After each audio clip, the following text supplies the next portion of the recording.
everybody. How are you? It's Rick White here with the Peace Police and my brother and friend Lowell Pass. How you doing, Lowell? Hey everybody, doing great. Good to be back. It's been a crazy, crazy time, hasn't it? It's been a crazy time. we're going to talk about Corona and Trump and various things here. But before we get to those topics, let's just take a second to remind you about who we are, okay? So we're an organization that really stands for three principles of peace, civility, and discourse. And we started this organization because if you look around, America has really been polarized, and so polarized that it's really difficult for people to work together. In fact, they're just at each other's throats.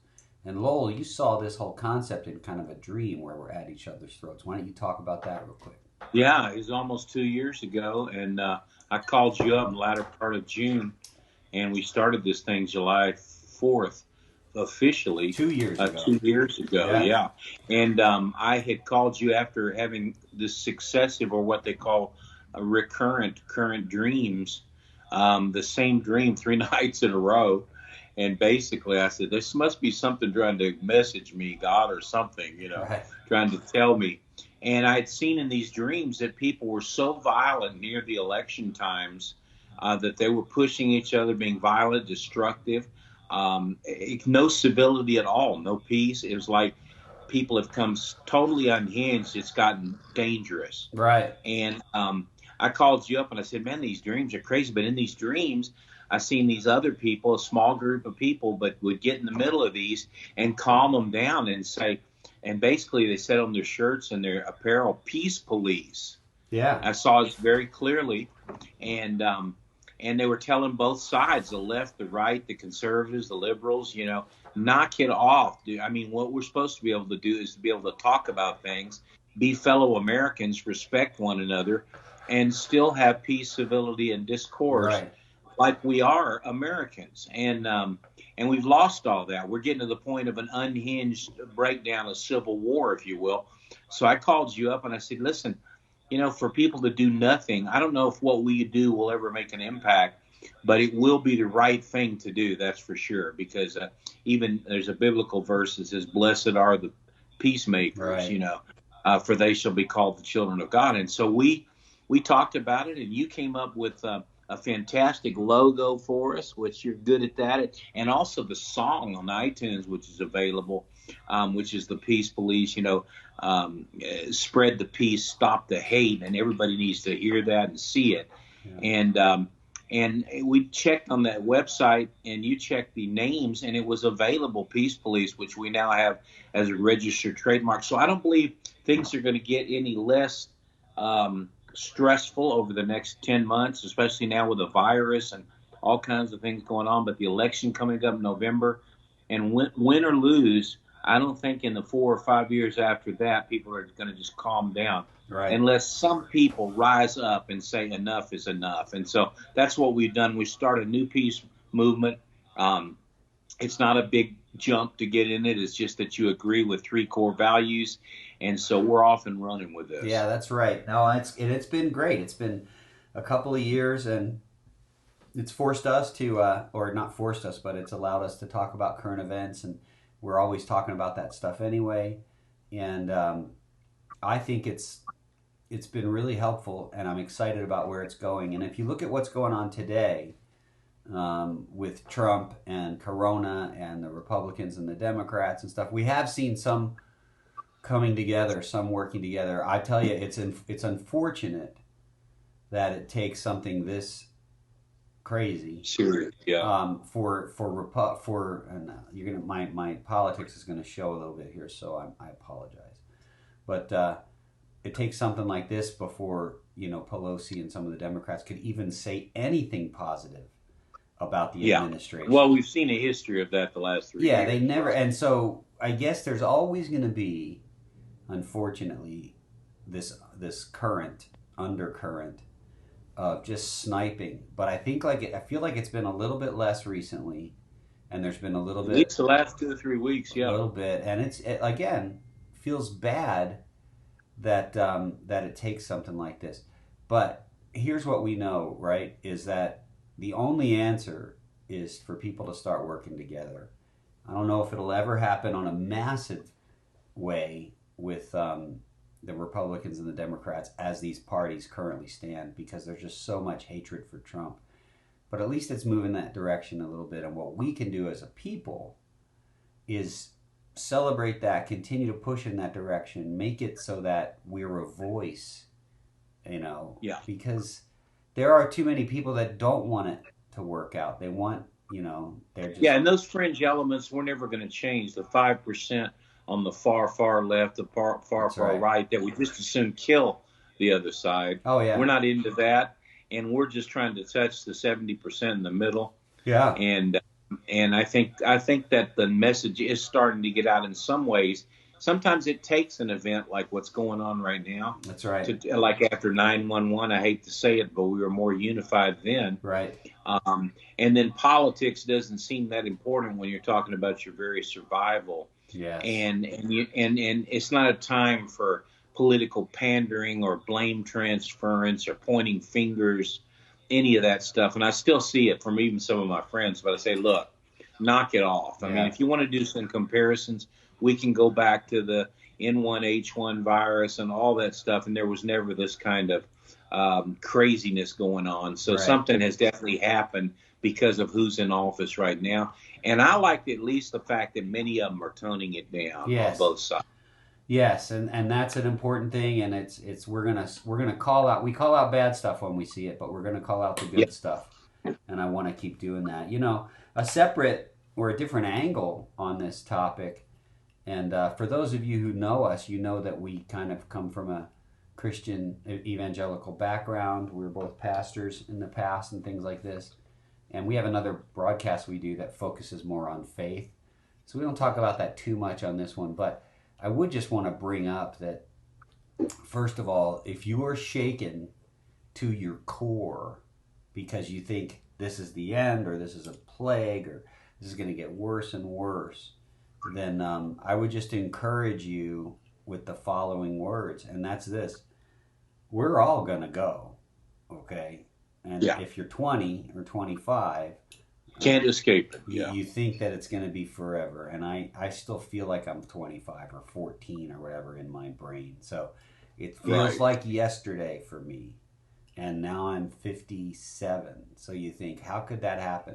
But the point is, as you get older, of course, you think about your demise. You think about what it's going to be like when you die. But here's the thing, not to get morbid. But everyone's going to go. Everyone. Okay. Yeah, in 50 years we'll all be dead. So everyone's going to go at some point. Having a catastrophe of world biblical proportions is horrible. It's no fun. No one wants to see it. But there's a fear of death, a deep fear and kind of animosity in us that God kind of put there to be against death. But He is the answer to that, and He can take that fear away. That's right. Death is not. Watch our next broadcast too, the No Good Christians, because we'll be talking about those things more in detail. Yeah, but that's absolutely true. He is the answer. So just go to No Good Christians on Facebook. Look for that, and you'll see that page there. But even if we take a step back from the religiousness of the whole thing, there's other reasons not to freak out, right? And one of them is just what you said before, Lowell. We've had these in the past, like H1N1, swine flu. We've seen what happens. Take the precautions. If you're elderly and ill, then take the precautions, and we just get through it. If you're young and able-bodied, help the elderly among you. Maybe there's a way you can find to help buy groceries and leave them on their step, so they don't have to go out. Right, great idea. Stuff like that, but... And it might be a self-examination time, too, to see maybe I've been living off junk food, or I don't have a strong immune system because I don't do anything for my immunity. And I see people around all the time, they get sick with the slightest thing, and then they're sick 3 weeks, Yeah. And that comes from, and I've been there, too. It's happened to me when I let myself, the immune part go down. So there's things we can do. And this ought to point us to the fact that every day a new lifestyle of living the best that we can. There's a Proverbs, not to bring up scripture again, but we always do. And it's the horses prepared for battle, the battle, but safety lieth in the hands of the Lord. So we're still supposed to try to do everything we can, Right. whether it's washing our hands or doing all those things, or even you yourself, the continuous vitamin C and zinc and immune factors. Those all can be something that this points us to now, as well as coming back together with civility, peace, and discourse. Yeah, yeah. I was just thinking that.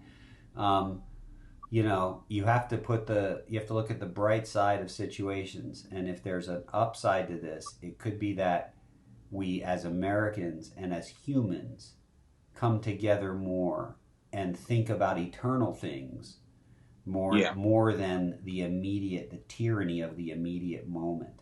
And so how does that work with Peace Police and our core values? I think it works great. Peace, civility, and discourse. Those are the three things we talk about. That's what the three dots on the hat are for, and our logo. And what's that all about? They're very simple things. And how do they apply today? Well, peace. As far as it's possible with you, be at peace. Listen, when we get reminders that we're mortal, which is what Corona does, it reminds us that we're mortal. Yeah. We're passing. Right. Yeah. What that can do is that can make you think, all right, who's a relative I haven't talked to in years because I'm holding a stupid grudge.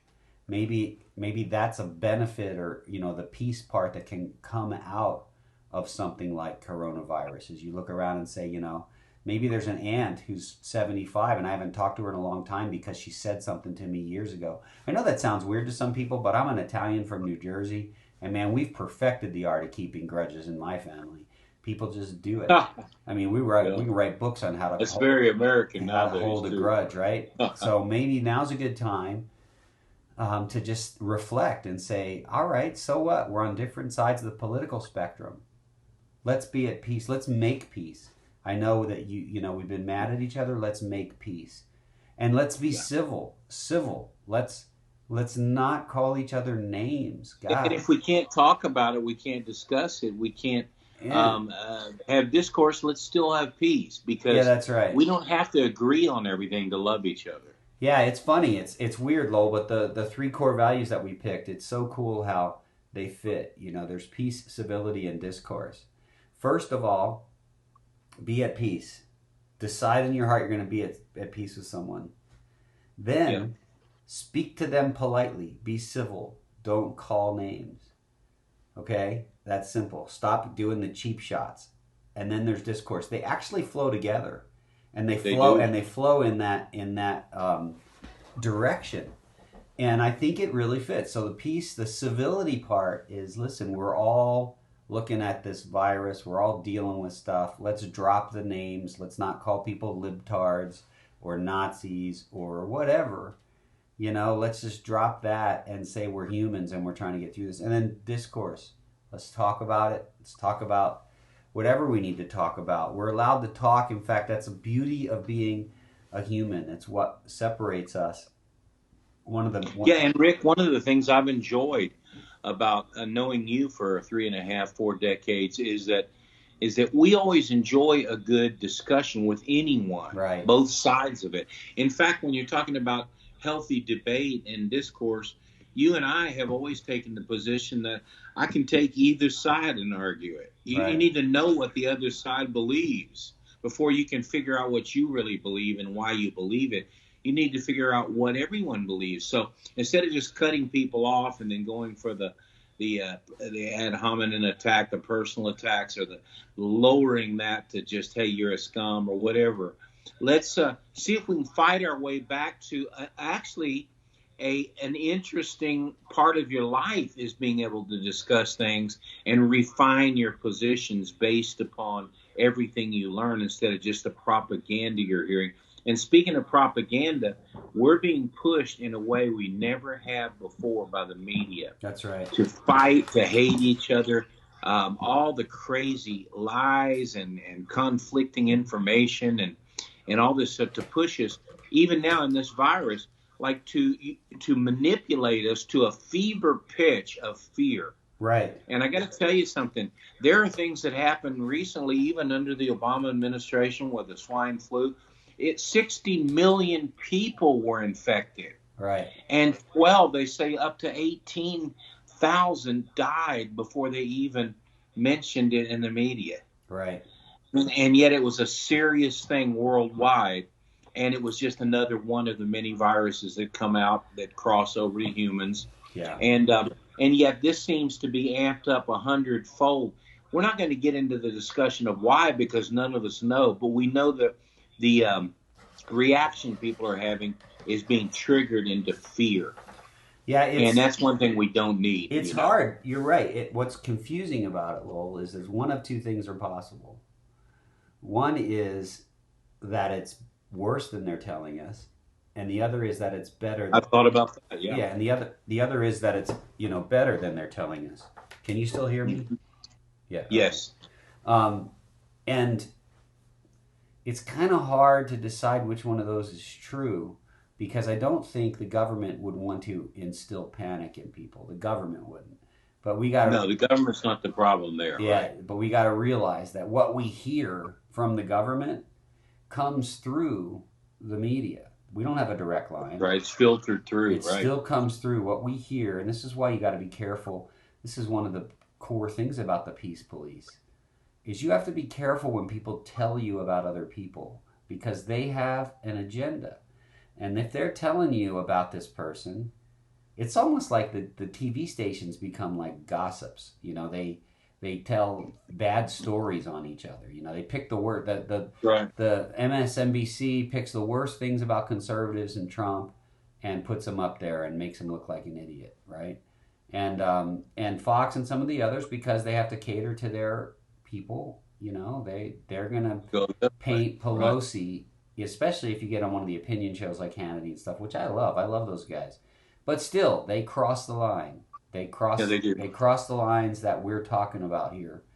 But that's media. It's hard to expect media to do anything but that, because that's what they're... Yeah, they have what we call clickbait, or attention grabbers, so that they can gain audience share. It's all about the product. They're a business, and the product is getting eyes to tune in. And the problem is you have the news media that used to be at least somewhat dependable, and you could say, okay, I'm going to trust 90% of it and kind of knock the edges off. But like even this week, I had somebody tell me, they heard on MSNBC that Trump called the virus a Democratic hoax. Yeah, he didn't. And I said, no, he did not call the virus a Democratic hoax.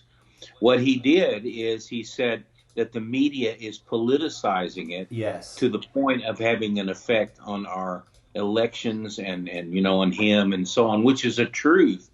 And if NBC did say that, I don't know, I haven't checked it out, but you're going to have to prove to me every time that somebody said something. If you're going to say that they did, you're going to have to show that they did. I looked it up everywhere, and I can tell you he did not say that. Yeah. But what they hear is filtered, because they've been trained to listen to only one source. I mean, one of the practices I like about the way we've had our fellowship and our friendship over the years is we like to hear the other side. Give me your best shot. Yeah. In fact, give me your best shot. If you're going to argue any position, your first step is understanding the counter position, understanding what different people believe, and deeply understanding it. And we see that so much in society. We see on TV when they talk about Christians, they say things like they think we believe X, Y, and Z when we don't. It's just like such a different, there are certain sections of society that think Christians are bigots, and that's just in their mind, a Christian is a bigot. Well, that doesn't make it true, right? And so... Well, they pick out one racist group like West Lake Baptist or something that are like anti-black or whatever, you're anti-gay, everything. And then they say, we're hate group just because there's one cult within the whole realm of evangelicalism, the equivalent would be saying because Charles Manson exists, human beings are serial killers. No, exactly. There are some human beings that are serial killers, but that's not that's not a great way to identify the race, right? And it's the same about Christianity. Some of it's our fault, but in the end, the point is for this broadcast, what we're saying is there's bias. There's bias everywhere. There's not a single news source or a single TV personality that is unbiased, because it's not possible for us to be unbiased. There are some, I think, that are more fair than others, but everyone has a perspective. And here's the funny thing. If you go long enough watching someone else's perspective without any other input, you might be swayed. In other words, if I lived among certain people and that's all I ever heard, that's probably what I would believe. And so what you're saying, Lowell, is listen to the other side to decide. Intentionally listen to them. To decide if you've been deceived or not. I mean, you can't know that without first understanding the counterattack to your position. I'll give you an example. An example is abortion. Big issue, right? We talk about this as Christians a lot. And I had someone who said it was actually a relative. We're in this discussion about it, and we're talking about abortion, and the one person is saying, I did the right thing when I was 17 or 16, and that baby would have been brought into a bad world, whatever. And I argue back saying, hey, yeah, you could have given it up for adoption, whatever. Someone chimes in on that and they say something like, well, maybe Christians would be better if they understood how difficult this decision is. Well, you don't think that's a false painting. Yeah, you don't think Christians have had to face that before? Yeah, we just walk around going, hey, the Bible says you can't kill a baby, so I don't give a crap about your life or anything about you or how hard any part of your life is. I'm just going to pick this verse and beat you up with it. And they paint Christians like that, and that's just not the case. Of course it's a hard decision. Of course it's a horrible position to be in. But that's just one example of each side paints a straw man of the other side, and then they attack that straw man. But the Christians I know are loving, caring. They are caring about your feelings and about what you're going through. And, so it's just one example, but it's... Yeah, and even to bring it into the current situation, I mean, we look at maybe the failures that somebody like Donald J. Trump had in his personal life coming. And instead of judging whether or not he's been a good president by the last 3 years of just incredible accomplishments, we look back 20 years ago in his life to his divorces or whatever. We didn't hire him to be a professional priest with a perfect personal life. Right. We just have to look at, in any honesty, what does this compare to everything that went before, and then you have to be honest in your assessments instead, because if you're going to look for fault, we're going to all be condemned under that. Right. And I'll go so far as to say this. There's, again, trying to see the other side of things. Mm-hmm. There's an aspect of Donald Trump and the way his personality is that seems undignified.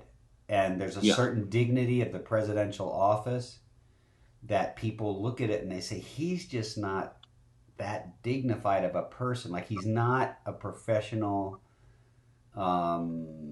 orator. Orator, or even just hate to say it, but he's just not a politician. He's not a diplomat. Politicians learn how to smile as they're stabbing you. You know what I mean? There's so many different interesting things about politics. But we've become used to it because we know that politicians act a certain way. And then he comes along and shakes up the whole system. It's just system. like he's like you or me becoming president. We're just like, all right, well, look out. We're president. We're going to do some crap. You know what I mean? And that's pretty funny. And there's going to be people that don't like it, Yeah, and so I get it. My point I was making is, you could say that about him. He's not as dignified as other presidents, but we voted, you and I did, Lowell, at a time in the country where we were at a crossroads and we needed to go path A or path B.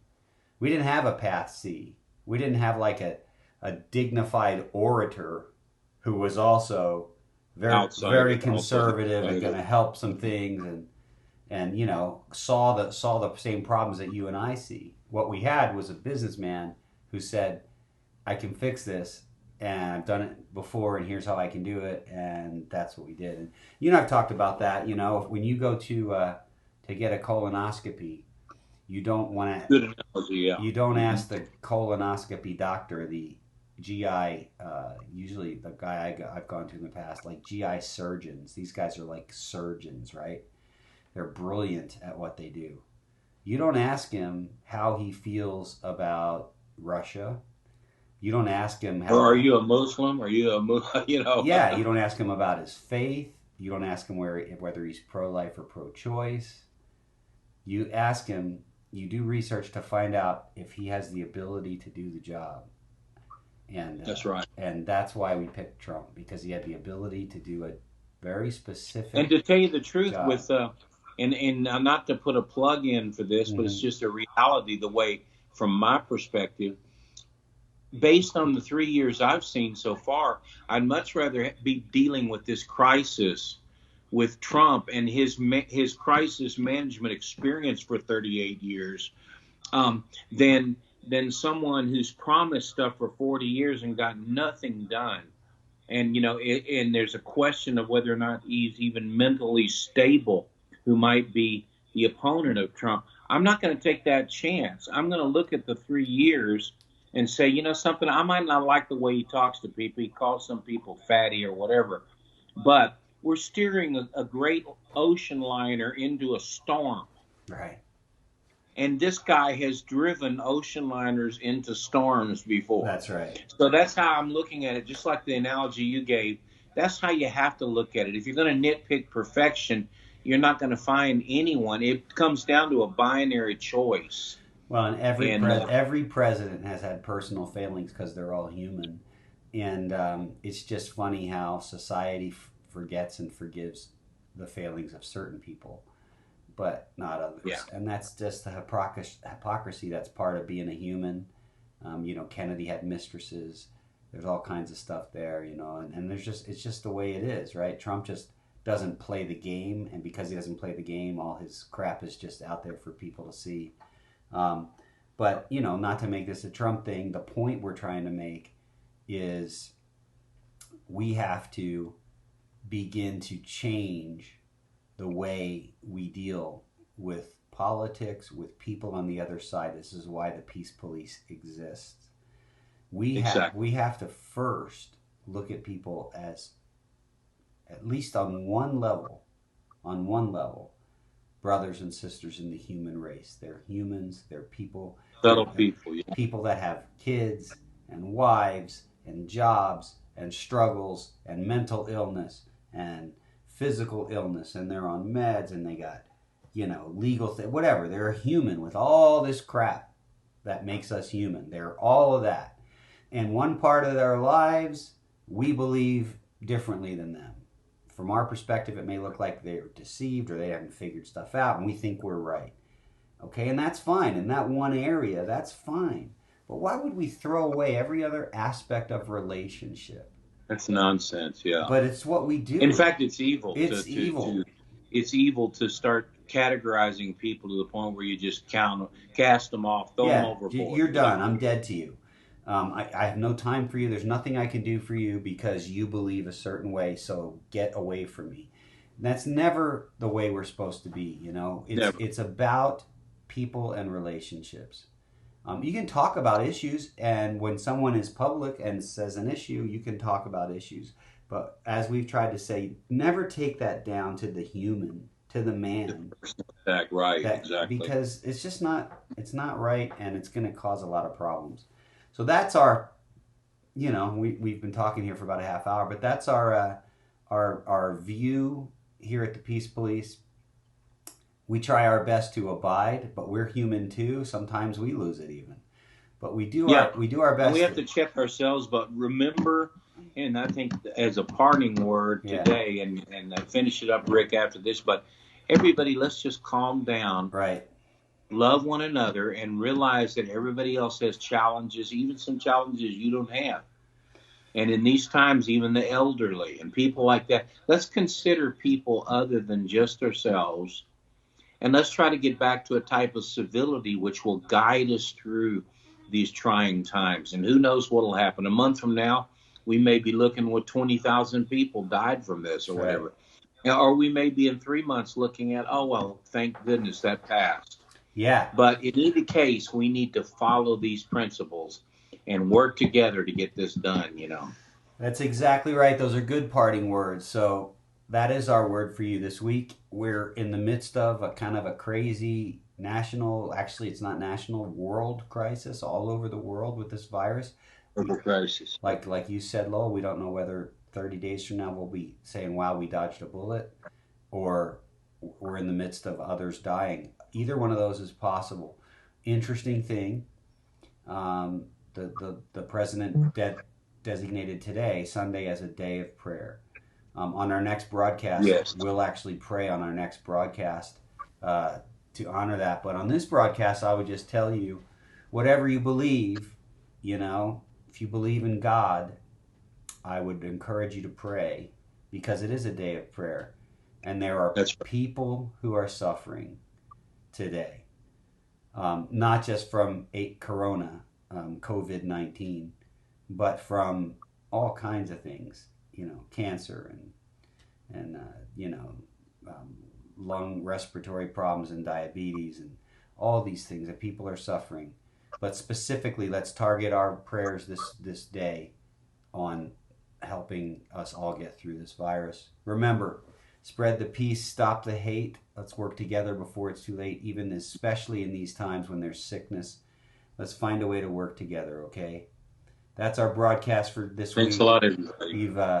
We really appreciate you tuning in. I see Katie Adams there. Love and support each other. Thank you, Katie, for your great message. I want to just... And Patsy, wherever you're at, we love you. Yeah. We missed you for a few months, but hope you're okay. And that's right. Greg, was great to talk to you yesterday, and all you guys, we love you. I love people like Katie, who we don't, her and I don't agree on a lot of political things, but she's so full of love for other people, and it's so obvious in the various things that Katie does. I watch on Facebook, you know, her beautiful children and all the cool stuff. I just want to call you out, Katie, and compliment you. You actually covered the song Spread the Peace on ukulele. It was really cool.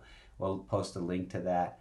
But what's beautiful is you've caught the message of peace, civility, and discourse, and you can band together with people that you even disagree with, but you've caught the message. God bless you, Katie, and your family, and all of you out there. Democrat, liberal, Republican, conservative. God bless you all. We'll see you next week. Hang in there with this COVID thing. Take it easy.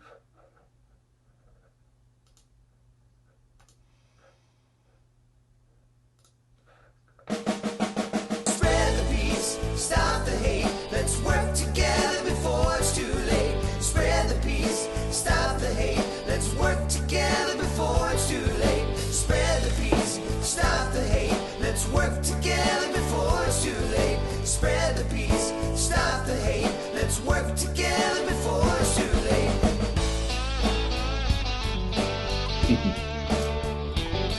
Now brave men died to keep you free. They paid the greatest price, so you could speak your mind and live a long and happy life.